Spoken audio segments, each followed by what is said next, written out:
Okay, good idea. Cool. So, welcome to the podcast. The idea behind it was to highlight everyday people, just having the opportunity to work with a lot of different people from different backgrounds, whether it was like in construction, in engineering, and just different people I've met over just over my entire life. So every time I meet somebody new, it's always a cool story that they have, just like different experiences and things like that. And just listening to podcasts myself and just seeing the different things people talk about, I was like, oh, it'd be kind of neat to do that. So that's what I wanted to do. So I was just like, let me give this a shot. And then being introduced to the different podcast communities and seeing more and more people that do their thing, I was like, this could be pretty cool. So that's the gist of the story behind my podcast. Awesome. So when you say you interview or have chats with everyday normal people, is there any kind of specific conversation you have, or literally just converse?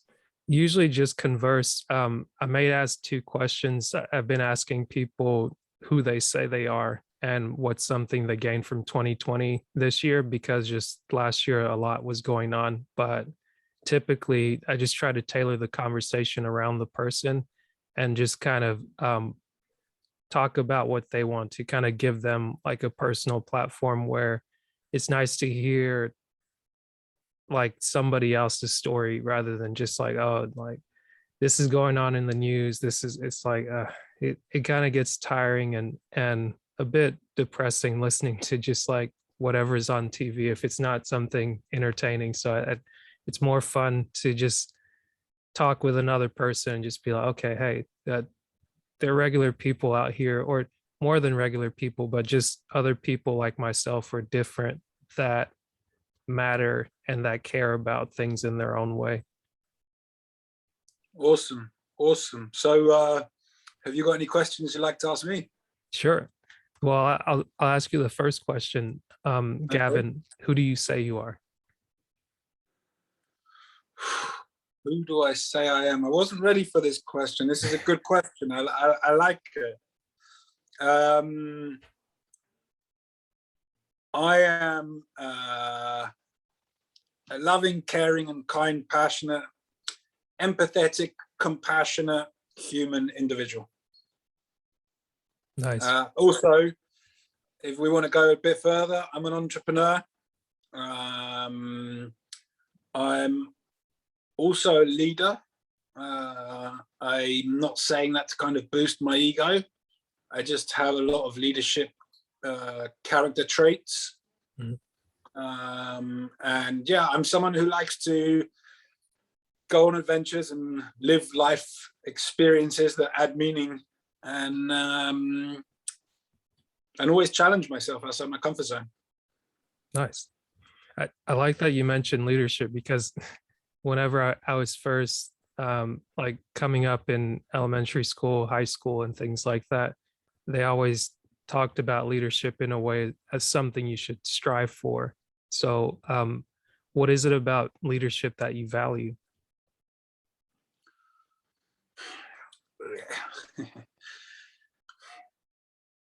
What is it about leadership that I value? I think it's the outcome. I think like basically without inspiring people, generally, you're not going to be able to change the thought of the masses. So in that instance, you have to lead by example. And people have to see the results. And it's not something that you can force on people. It's only something that breathes through them if you happen to inspire them. And, you know, my own podcast is called Stay Outstanding. The tagline is, it's all about mindset.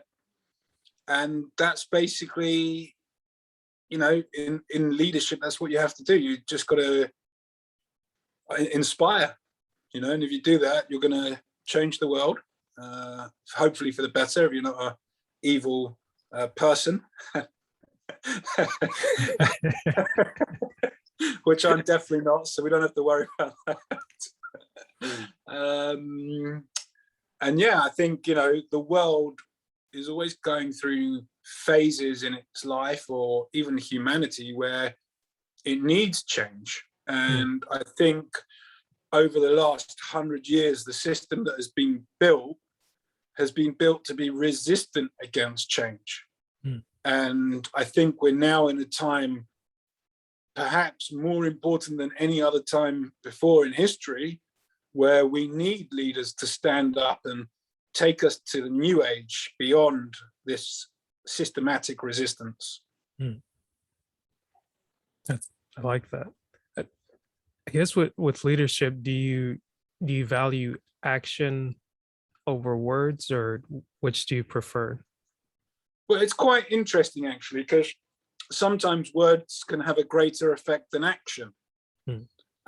So I wouldn't say necessarily one or either or is better than the other. I would say that in any given scenario, you could choose either way, but if you're effectively leading from a space of complete belief, and I don't mean your own belief that doesn't sit with other people's morals, but, you know, if you do lead from a space of complete belief that is in alignment with other people's morals and does resonate with them, then you will get people inspired. I think it's that simple. You know, you talk about just words. Well, let's have a look at, you know, Winston Churchill's most famous speech in the middle of the war. You know, I would say that would have inspired not only the English or the British citizens, but the Europeans to go and continue suffering great loss to overcome, you know, dark evil, basically. And in terms of actions, well, I'm gonna say this, and I might upset a few people along the way, but anyway, I wouldn't suggest that the best actions of a leader is to pull out all of their troops overnight from Afghanistan when you've invested X trillion in trying to make a stable region, and you're just saying, you know, the money, and even worse than that, the lives and the time of the people that we've put in danger to protect the global community wasn't worth it. We're pulling out. That's not an act of leadership. So there you have it, words and action. Yeah. If you wanted to relate to myself very quickly, I could talk about this for a very, very long time, but I'll just be quick. I've always had a massive thing with plastic pollution. And I'm currently training to swim the Gibraltar Straits, which is the bit of open water, or the ocean or sea, in between Spain and Morocco. It's in the top 7 toughest open water channel swims in the world. I'm not an athlete. I'm becoming an athlete. I've never been a distance swimmer. I was a power swimmer when I was younger, 50, 100 meters. So, you know, I've had to really say, why would I do this? Because in any challenge in life, and often it's expressed to us so much simpler and straighter in a physical challenge to overcome it. You've got to have a why. My own physical why was to reduce my limited beliefs, or get rid of my limited beliefs around what my body was capable of, because, you know, I've put my body through a lot, and it's had its fair share of injuries. And I've said to people historically, I'm an 80-year-old in a 20-year-old's body, you know. It's like so just sorry, a 20-year-old in an 80-year-old man's body. Gotcha. So I wanted to get rid of those, and also I wanted to raise awareness around plastic pollution and what it's doing to the marine ecosystem, and how it's not just affecting that area of the world, it's affecting every area of the world, including our own homes. So just raise awareness about that. Now, I personally consider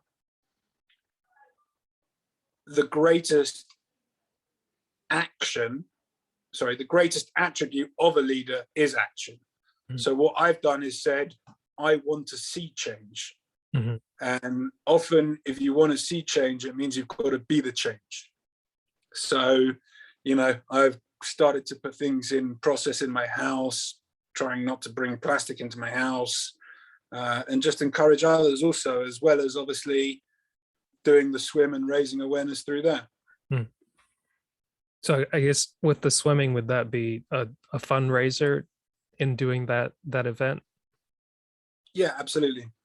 Absolutely. Gotcha. And we'll have a full fundraising page available, so I'll give you the details of that. Okay, awesome. I'd definitely like to share that and get people involved. I'd appreciate that.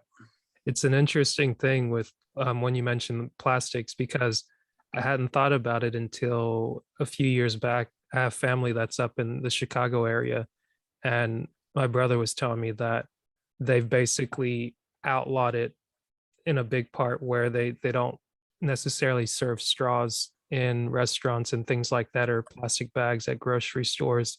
And they've tried to limit a lot of the production or consumption of plastics and things of that sort.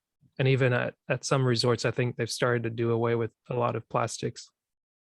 Wow. Yeah, no, I mean, it's a massive thing, as a younger minded self, I used to love traveling as adventure and exploration.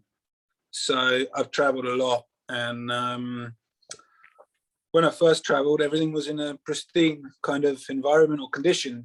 And, in the last 10 years, I've turned up to what I've known to be the most wonderful places in the world, only for there to be a barricade of plastic waste or pollution there. So, I think very much I think it's human nature, but out of sight, out of mind. Yeah. So if it doesn't affect somebody, they're not going to affect change upon that issue. Mm-hmm. I think you see it a lot actually with people that suffer great loss and they go and do challenges like I do, and they raise funds or an awareness around that specific loss or area of loss. So that's really great, I think. And I think to be honest, we can all just be doing more. Yeah. Like we are so built into the system. Like, I'm not suggesting for a minute that we should uprise and create a rebellion. That's not what I'm suggesting. People, calm down. Okay? Let's not get excited now. I think just, we need to tweak the system quite a bit. Like, my personal belief, having seen all the documentaries I've seen, the Earth's life cycle is past the point of no return. Mm-hmm. But I do think with the technical capabilities and human intelligence that we have, we could reverse that. But we've got to start now, and we've got to really want to do it. It's like me doing the swim. Like, I really want to do it. So no matter what challenges I face, no matter what hurdles are thrown at me, I might fail once or twice, but sooner or later I overcome them. Right. And I think that's the same with the Earth's life cycle. We've just put it out of sight, out of mind. We haven't respected it. And now there's enough people and scientists and evidence to show that this has been happening. And yeah, you know what? We could all choose to say, what the hell? let's live our lives amongst plastic. It doesn't matter. And in 2 generations' time, the earth will blow. Who cares? Mm-hmm. But what sort of legacy are you leaving behind? Because I think as humans, we are part of the universe. We were past particles of the universe before we were in our human form. Mm-hmm. And we'll be part of the universe when we leave our human form. And is that really the legacy that we want to leave behind? For me, the answer's clear as day. Absolutely not. Right. You know, I think this is a wonderful gift that we've been given from the universe to have this great human experience, right? Mhm. And I think if we're going to get the most as particles in the universe, that we should allow all the particles to have their own experience also, you know, like, why would we ruin that? True. Also, let's not forget, this is an incredibly beautiful place we live, man. I mean, you know, there are some unique places, water, woods, jungles, forests, those kind of things. So I can't see just one day human extinction being a good thing. Right. How are people taking to your actions locally? Are a lot of people moving away from plastics, or are they willing to get behind a lot of the challenges and things that you do from a leader's perspective?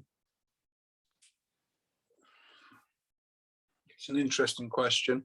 The reason I say it's interesting is people that I speak to, people that know me, are supporting me, and I think sooner or later do make small changes in their own lives. But it's such a big tide to turn. There's so many people out there that are uneducated, unethical, and just don't understand or are aware of what the problem is. So, you know, this is really about affecting on a mass level. Like I've always said, you can only affect mindset on a one-by-one basis.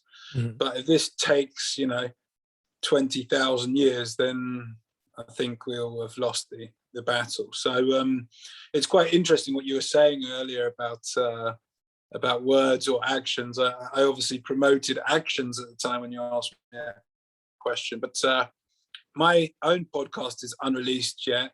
But in one of the early episodes, I will be giving a very short speech almost, which is a little unlike me because I'm normally just talking. But the speech is based on Martin Luther King's I Have a Dream speech. And it's basically me asking the audience or the listeners to pay it forward, basically. Okay. You know, Right. Don't give everything you've got, but, you know, take $1 out today and gift it to the world for tomorrow.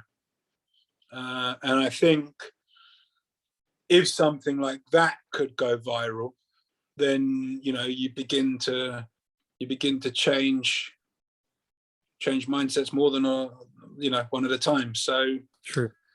It's a work in progress. It's a massive project. It's not something that can be done overnight. I'm sure it'll be a lifelong project because, you know, there's always ways to improve the ways that we do things. And I think that's really the biggest challenge of today, is that we've had such a systemic resistance created into us that we don't have any of our own will or our own capacity for creativity. And I think, you know, that's what this new leadership era is about. Gotcha. That makes sense. And I guess I'm trying not to ask trick questions per se, but I was just curious because as I learn in the podcast space, and kind of what got me into it was listening to a psychologist out of Canada, Jordan Peterson. I'm not sure if you heard of him, but just a lot of the things that he says usually around leadership, it goes into the effects of being able to take care of yourself, and like the better effect that you take care of yourself, and then the little more you can do for the people around you, it kind of spreads. And I know you spoke about creating something that may go viral, and it's like the viral things, sometimes it appears like it's viral for a moment, but other times, like there may be many people that you've met in your life that have had an impact that you're like, wow, it's been 10, 20, 30, 40 years, and like I still remember that person, I still remember that event in that moment. And it's just, I was just curious, like what in your interactions with the day-to-day person, like do you get pushback, or do some people kind of nod, and then like over time do you see their habits kind of change to be like, okay, like, hey, at least if I don't do this anymore, um it's having this effect. I might not see it, but it's going to help somebody that comes after me. So this is where we come back to leading by example, like not displaying judgment at resistance, not showing frustration at resistance. I think, the moment you start going a bit heavy and, let's say, become the plastic police, don't do that, no. I think you lose them. Right. It's not about forcing people to change their habits. It's about inspiring people to become the best version of themselves. And in doing so, the environment around them becomes better. And I don't just mean the physical environment that I refer to as what's being polluted by plastic. I'm sure it also better their relationships and their work and all of those other environments that we live in day to day. Makes sense. So tell me a little bit more about your podcast. So basically, Stay Outstanding was created because I wanted to affect the mindset and of people. Like I was in a space myself for many years where I would be like, I can't do this because of that. And what we call that is a lack mindset. And so, if I want to change the world, then I have to talk and breathe and air abundance, basically. So rather than I can't do that because of that, it's I will do that, and I will do it because, X, not because I'm forced or I need to, but because there's actually a reason that comes from heart. Like I think no matter what we do in life, if we can come from a place of heart, we can really affect change. And yeah, so that's why I called it Stay Outstanding, because it's not become outstanding, which suggests you're kind of, at a lower vibration. If you stay outstanding, then it means you're at an outstanding level. And if you stay there, it kind of means you'll always be there. So it was really about always being in a consistently high vibration. Right. And I think if I can achieve that, anybody can. And the more people that I can help to achieve that, the better the world will be. And if the world is a better place, then we'll have better experiences. And it's just as simple as that. So from the plastic side, I want to try and influence Joe Public. And then I want to try and influence Billy Corporation. So there's two kinds of strategies there to go down to change mindset towards plastic, because there's a certain mindset towards it. And basically I needed a platform, for my voice, and not only for my voice, but for your voice, because your voice is being heard today. And for the people who are listening to this, their voices, because they're going to tell other people. And it was just about creating a platform where voices could be heard and echoed. I like it. I'm curious who or what inspired you to kind of have that mindset shift? Yeah, that's a good question. I basically went into my 30s. I'm early 40s now. And I said, I'm going to work my 30s and live my 40s. I had a few jobs throughout my 20s. I had good jobs, good pay. I always went up management positions, director on boards of directors and shareholders and all those kind of things. But I also traveled and adventured and explored the world a lot in my 20s. So I said to myself, I do want a family and I do want to give them the best life I can. I don't want to do that if I'm always on the tightrope with the purse strings. I wanted to be able to know I could pay for health insurance, for medical bills, for good schools, those kind of things. So it was, although it's not entirely selfish because I'm talking about an extension of me with my family, the project was just about me. And for 9 years, I let nothing stop me. I was unstoppable. 6.5 days a week, 20-hour days. I built a company from zero to, I don't know what the exchange rate would be today, but very approximately, don't hold me to this, guys, about $80 million. And some politician at the time made a few regulation changes and it got harder for us to make sales. And so my investors thought, well, as well as the money we can make, let's take Gavin's. So we couldn't sell our assets. They recalled the loans, which we'd gone past the repayment date, the last repayment date. I couldn't repay those. The company couldn't repay those. So they basically bankrupted my companies and me personally. And, they took all of my profits and proceeds out of the parent company. And basically, I wasn't even really left with a shirt on my back. I was kind of shirtless for a little while. And straight after that happened, obviously, I went from being a confident, strong, successful, young male to just being a bit lost, I guess, not really believing in myself, not understanding why it happened to me, saying it happened to me because of whatever the reason was, and just, making myself a victim, basically.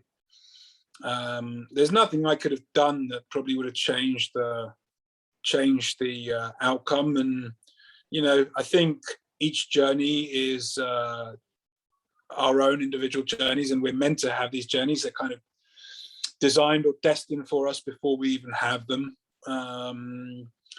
And so, yeah, I took a sabbatical and I went traveling in Asia for 6 months, and I went to Central America and did a yoga teacher training course for 6 months, and got back to Europe and was like, right, what now?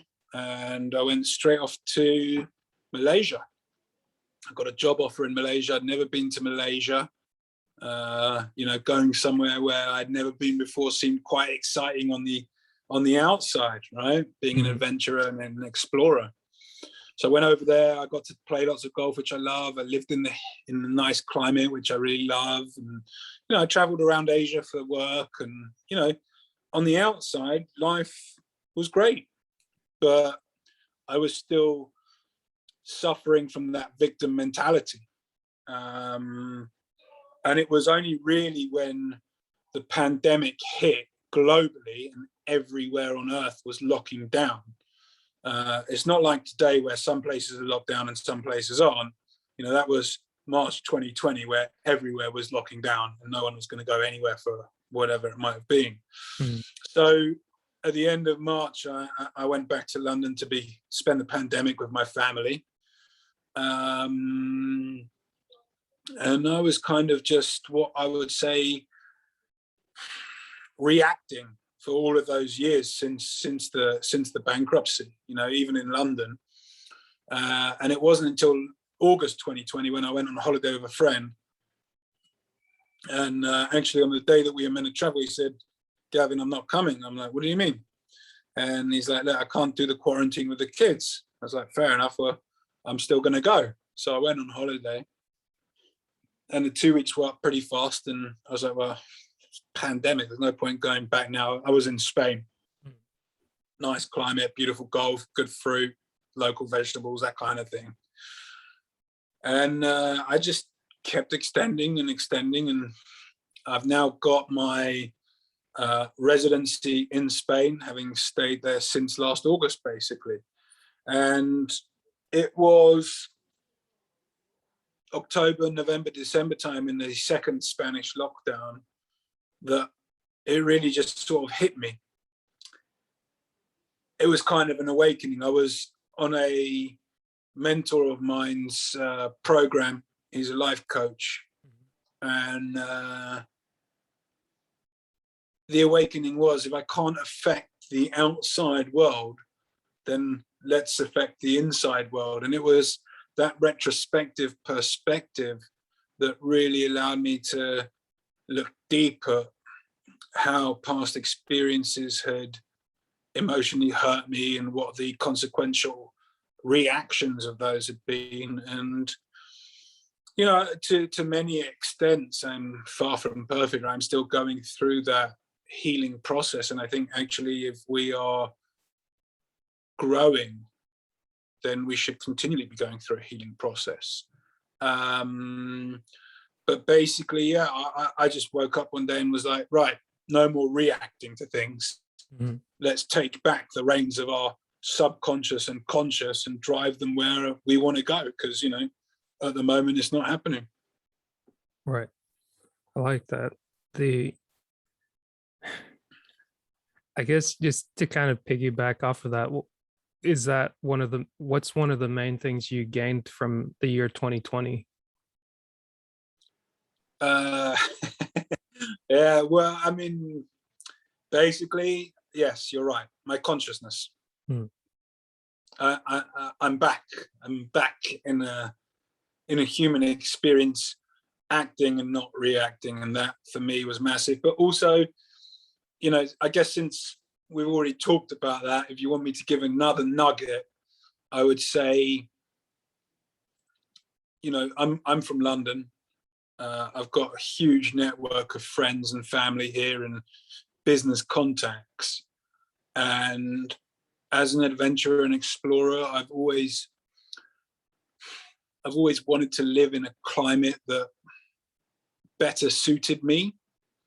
And I kind of did that with Central America and Asia. But, Spain really appealed to me because it's not far from the UK and I can always go and visit friends and family. I'm actually here now, which is why I don't have my proper podcast set up. And yeah, so basically, I guess creating a home environment, or, an environment that I'm now saying, this is where I'm going to live the next 20 to 30 years of my life, and I'm happy here. And, to have that systemic level of happiness within your physical essence, but also within your soulful being, mm-hmm. I think just promotes such a much higher level of vibration. So for me, that was something else I found. I like that. And I guess not to skip over it, because I think it's important. I like that. Just it's always important, I guess, for me to be able to talk about that, the healing process, because a lot of times when you kind of get bombarded by life and you just have the constant, like, whether you're in a funk or you're just having to work through things day and night, and it doesn't feel like there's ever a resting point.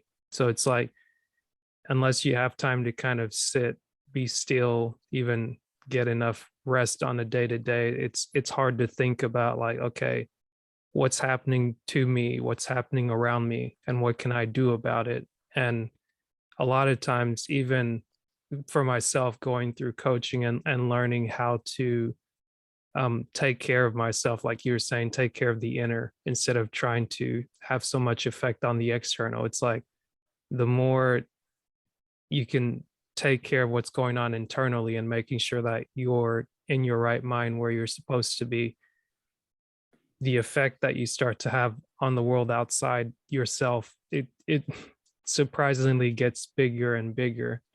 And I like that you took the time to explain and express that, going from working heavily to being able to vacation, travel, kind of get outside your environment and see different parts of the world, because it's a big world, but also the more you get to go out and explore, the more you get to see that just like you have people in your own backyard, you have people around the world that are very similar to you and me, but we may practice different things culturally, but at the very, how would you say, essence of it, you just have like the human experience, the human people, where it's everyone's just trying to stay at that level that you were talking about, staying outstanding, because that's a beautiful life to enjoy.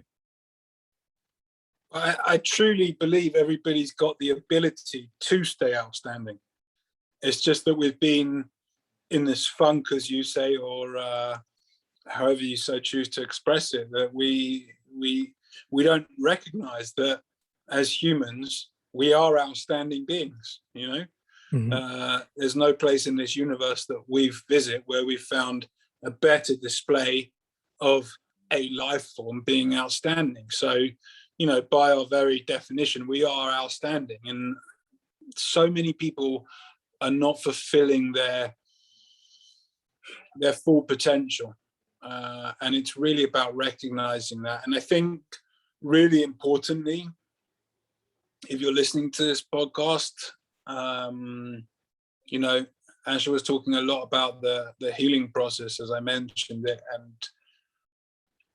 we are resistant to change. That's a natural human character. And I think if you want to better yourself, the best way you can change your mindset, become awakened, have a greater consciousness, create better desire, raise your ability, however you want to choose to express it, find a coach, you know, or a friend that inspires you, but whoever it is, somebody that inspires you, because you need the motivation. And the reason I say that is we are resistant to saying, I need help. Now, we see saying I need help as a sign of weakness, but actually we only see it as a sign of weakness because we also hear in black and white, I need help. Well, what does that suggest? That kind of suggests that you're at a lower vibration. So actually all we're doing is asking the wrong questions, or statements even. And the right statement is, I am me. I am my own superhero. I know I can be better. I know I can fulfill my potential. I'm asking you to show me how. That's a better way of doing it. And you kind of only get that once you've had that mindset experience. And, you know, coming from a place of heart and asking somebody for support, that's where you're going to find it. Awesome. Well stated. Definitely. Thank you for the time, Gavin. I appreciate meeting you. I appreciate the conversation, and let the people know how they can. I know you're going to send me the information, but let them know how they can get in touch with you and link up with you online or offline. Sure. Well, I mean, if you want to find us, you can find us at Stay Outstanding Podcast on Instagram. I don't think the Facebook page is created yet, but Stay Outstanding Podcast Facebook, and Stay Outstanding or Stay Outstanding podcast on YouTube. If you check out for Stay Outstanding on most of the social medias, you'll find us. And if you want to send us an email directly, stayoutstandingpodcast@gmail.com. Or of course, get in touch with Asher. He's got my details. I'm sure he'll be happy to get back in touch. Thank you so much, Asher, for, I think, creating this time and space to welcome individuals beyond your current network to, help grow your network, but grow your kind of your own self perspectives, because that's what you're doing at the end of the day, meeting new people and understanding people's lives and how they're wanting to live. And culturally, I think that's a really inspiring thing to do, is to get to know the everyday, ordinary Joe. So thank you for sharing this time and space with me. Would you like to ask one final question, just as a little bonus? Have you got anything under your feathers that you thought I'm holding back because I've never met Gavin before? Oh, not a big question, but I guess you may have already answered it, but what got you into podcasting? So basically, my business that went bankrupt was luxury residential development here in London.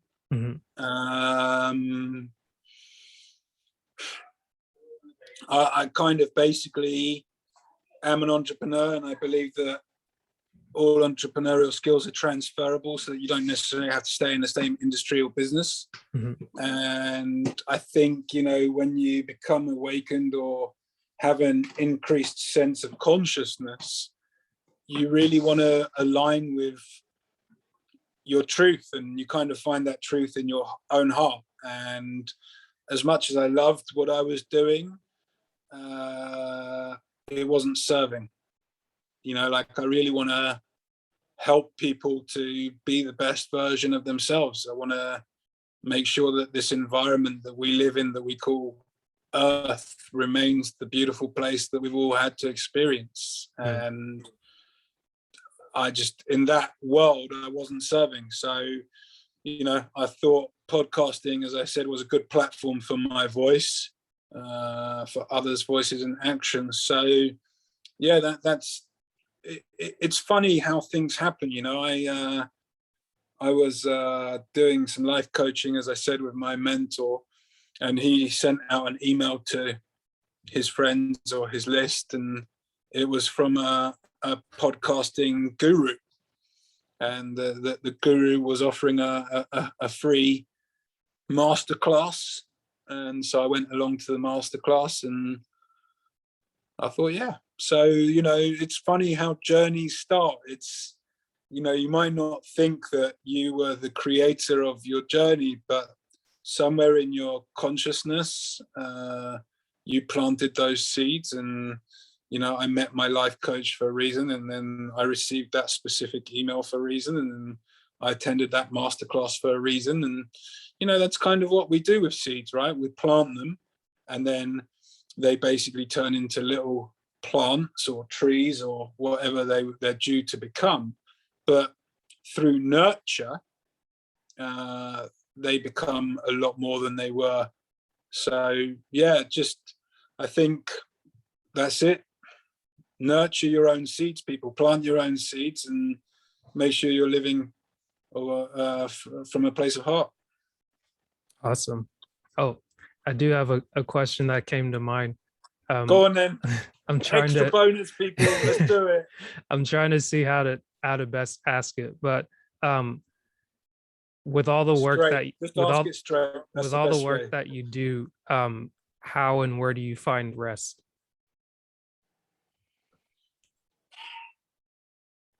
I like that. That's a very good question. I will take my hat off to you, good sir. That's a fine question. I don't actually think it's about finding rest. I think it's about creating an environment where you feel like you're fulfilling your potential. And I think if you can do that, you will become, over a period of time, more and more content. And it's in that contentment that we find freedom. You know, we release the shackles of expectations and judgment, and all of a sudden we are a living, breathing organism with a soul coming from heart. And I think that is the most powerful thing. And for anyone that doesn't know how to achieve that, and they've never tried it, or they haven't experienced it, or they've failed in doing it, meditation is the gateway.